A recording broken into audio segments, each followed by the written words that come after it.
What if Earth had two moons? Imagine this, two glowing moons hanging side by side in the night sky. One large and familiar, our moon, and another, slightly smaller, orbiting alongside it. Together they paint the heavens with silver light, casting twin shadows across the ground. It's beautiful, but also deeply unsettling. Because this isn't just a prettier version of the night sky, it's a completely different Earth. A world reshaped by gravity, chaos, and time. Let's explore what it would truly mean to live under two moons. The birth of a second moon. To understand this, we need to go back, way back, to the birth of our moon. Around 4.5 billion years ago, a planet-sized object, Theia, slammed into the young Earth. The impact was so violent that molten rock was thrown into orbit, slowly coming together to form the moon we know today. Now imagine a second impact. Another body, slightly smaller, collides with the debris field that once formed our moon. Over time, instead of merging, two separate moons form, one large and one small, locked in a delicate gravitational dance around Earth.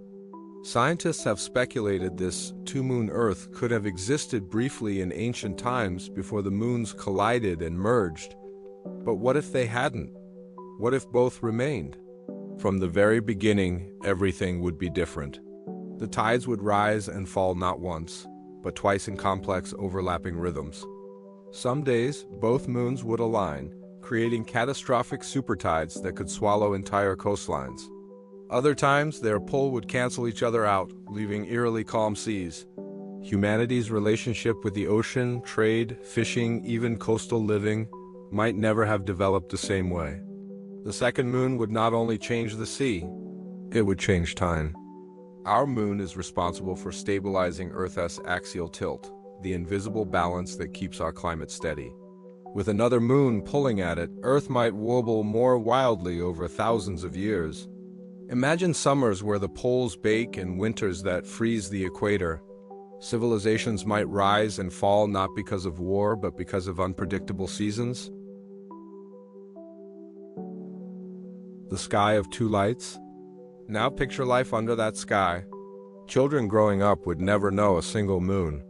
To them, the two luminous bodies would be symbols of balance, duality, or even conflict. Ancient cultures would build myths around them. One moon could represent life, the other death, or perhaps one would be called the guardian and the other the trickster. Entire religions could form based on their movements. Artists would paint twin reflections on calm lakes. Lovers would meet beneath not one moonlit glow, but two, a scene so hauntingly beautiful that poets might never stop writing about it. Yet beyond the romance, there's something unnerving about it. Because two moons wouldn't stay still. They'd shift constantly, chasing each other through the sky, sometimes close enough to seem like one, other times drifting apart like celestial siblings in endless orbit. And on rare nights when both moons appear full and aligned, the Earth would glow with an intensity never seen before. Nights would almost become twilight. Nocturnal animals would be confused, their instincts misfiring under so much light.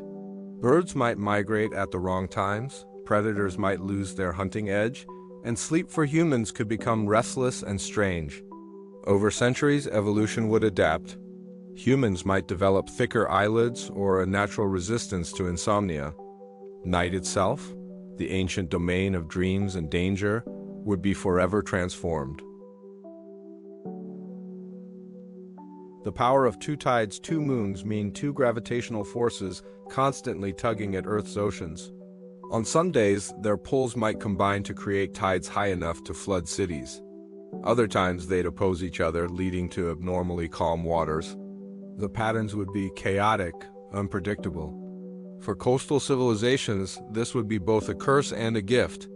Early humans might avoid living near the sea altogether, terrified by the violent rise and fall of the waters. Without reliable tides, navigation and trade might evolve much later in human history. Entire continents might remain isolated, their cultures developing independently for thousands of years longer. The age of exploration could be delayed by centuries or never happen at all. On the other hand, the raw energy of the oceans would be immense. Imagine the potential of tidal power plants harnessing the force of two moons. Humanity could gain a nearly limitless source of clean energy. Coastal cities could thrive if they learned to master the chaos. But the risk would always linger. One misalignment, one resonance between the moon's orbits, and a megatide could rise higher than anything seen before. Rivers would backflow, bays would vanish overnight. And from space you'd see shimmering waves of water sweeping across the continents. Two moons might mean beauty, but also destruction on a planetary scale. The fragile dance over millions of years, the two moons' orbits would never stay stable. Gravity is patient, and chaos always wins in the end. The smaller moon, constantly pulled by both Earth and its larger twin, would slowly drift closer. Every century, it would lose a few meters of altitude. At first, this wouldn't matter, but eventually it would reach the point of no return, the Roche limit, where Earth's gravity would tear it apart. When that happens, the night sky would change forever. Instead of a second moon, Earth would gain a glittering ring, a faint, ghostly halo like Saturn's. Made of dust, rock, and ice, the ring would sparkle in sunlight and glow faintly at night. Humanity would look up in awe, realizing they are witnessing the slow death of their second moon. Yet beauty and tragedy would blend. The ring's debris might rain down on Earth over millennia, creating spectacular meteor storms. Cities might vanish under skies of falling fire. Scientists would warn of global impacts, while others would see it as destiny, the universe reclaiming what was never meant to last. And when the second moon is finally gone, the Earth would return to one, a reminder that nature always seeks balance, no matter how long it takes. The human story, if humanity evolved under two moons, our psychology, religion, and art would be entirely different. We might never have developed monotheism, the belief in a single divine force, because the sky itself would teach us that duality is the law of existence, light and shadow, order and chaos. Two moons above, two natures within. Even our language might reflect it. Double blessings, twin fate, second dawn. Philosophers would argue about what the two moons mean. Are they symbols of cooperation or conflict? Does their dance mirror our own struggles between logic and emotion, progress and destruction? In literature, the loss of one moon, if it ever fell, could become the greatest myth of all. A story of grief written across the sky. And what about modern humans? Imagine standing on the rooftop of a city in 2050, staring at both moons as they rise above a glowing skyline, the larger one, bright and white, the smaller tinted slightly orange, reflecting desert sands below. Drones buzz through the air. Ocean barriers rise to keep out supertides. Children look up and ask, which one is ours? Maybe, deep down, we wouldn't know how to answer. Because if Earth had two moons, we wouldn't just live differently, we'd think differently. We'd see ourselves not as a single species under one sky, but as participants in a cosmic balance. Always pulled between two forces, always changing, always adapting. Epilogue, the lesson of two moons.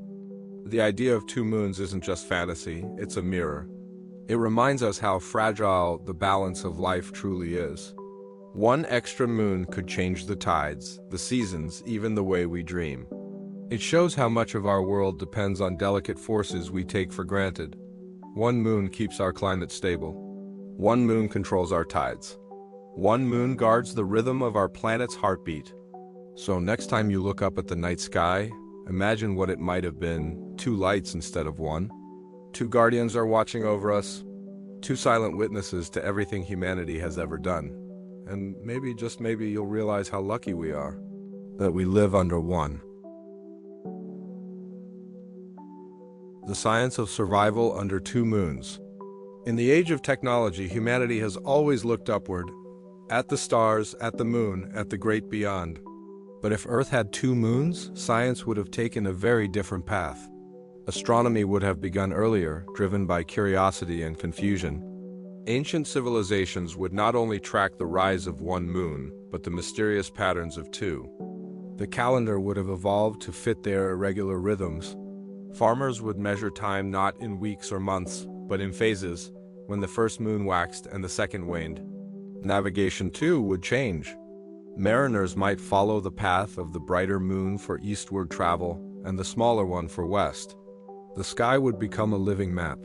And as humans developed telescopes, questions would grow. How did we get two? Were they born together?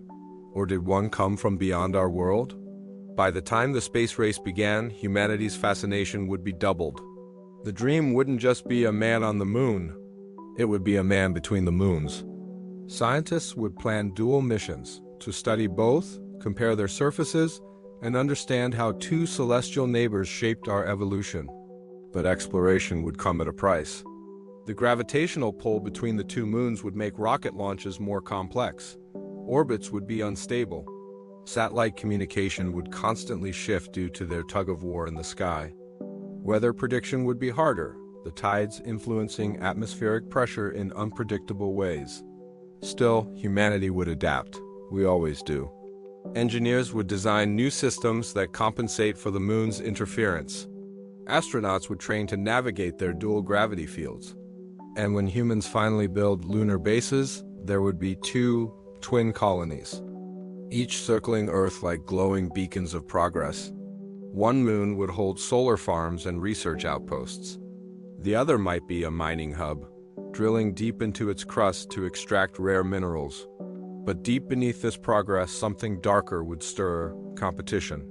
Two nations, two moons. One claiming the first, the other calling dibs on the second. Politics would follow us into space, just as it always has on Earth.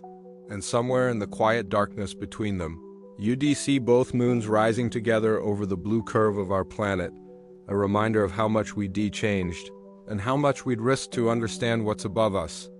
The human future in a two-moon world. Fast forward to the year 2300. The Earth is not the same. The climate is wilder, but humanity has learned to bend with the chaos. Megacities stand behind towering seawalls, glowing under the soft twin light that spills across the oceans. Nights are no longer truly dark. The stars, dimmed by double lunar brightness, are fading memories to most, stories told by elders to children who have never seen the Milky Way clearly. In this future, people have changed too. The rhythms of two moons have shaped sleep cycles and emotions. Scientists discover that human hormones subtly react to the combined lunar phases, a dance of light and gravity influencing mood and energy. Festivals and traditions follow this rhythm. When both moons are full, the world celebrates the twin night, a global event of light, music, and reflection. But for some, it brings unease, too much light, too much pull. Astronomers warn that the smaller moon, after millions of years, is inching closer again, slowly, invisibly. The end, predicted long ago, is approaching. On one such twin night, a child stands on a coastal cliff. She looks at the two moons, one silver, one gold, and asks her grandfather, "Will they ever touch?" He sighs, watching the tides crash below. "One day, maybe," he says softly. And when they do, the sky will remember. Years later, the child becomes a scientist, one of the last to live on the smaller moon before it begins to crumble. She sends back a final message to Earth. "I see the ring forming. It's beautiful. Don't be afraid of what comes next." The universe doesn't destroy, it transforms. And then, in the skies above Earth, the smaller moon begins to break apart, scattering dust and light until it becomes a shimmering ring stretching from horizon to horizon. Humanity watches from below in silence, awe, grief, wonder, all at once. The second moon is gone. But in its place, the sky carries a new symbol, not of loss, but of evolution. The ring glows faintly through the night, catching the sun's rays at dawn. It becomes a constant reminder of how fragile the balance of our world truly is. And under its soft glow, humanity moves forward. People rebuild. Artists create new songs about the lost moon. Children draw rings instead of circles when they paint the sky. Humanity learns once again that change, even cosmic change, is not the end. It's part of who we are. The story of two moons becomes our legacy. A myth, a warning, a memory written across the stars. And maybe someday, as humans journey to other planets, They'll find worlds with 2 or even 3 moons, and they'll remember Earth's story, the planet that once dreamed of a second moon, and learned that even beauty has its price. Alright, that's it for today. Thanks for watching. If you enjoyed this video, don't forget to like, subscribe, and share it with your friends. See you in the next one.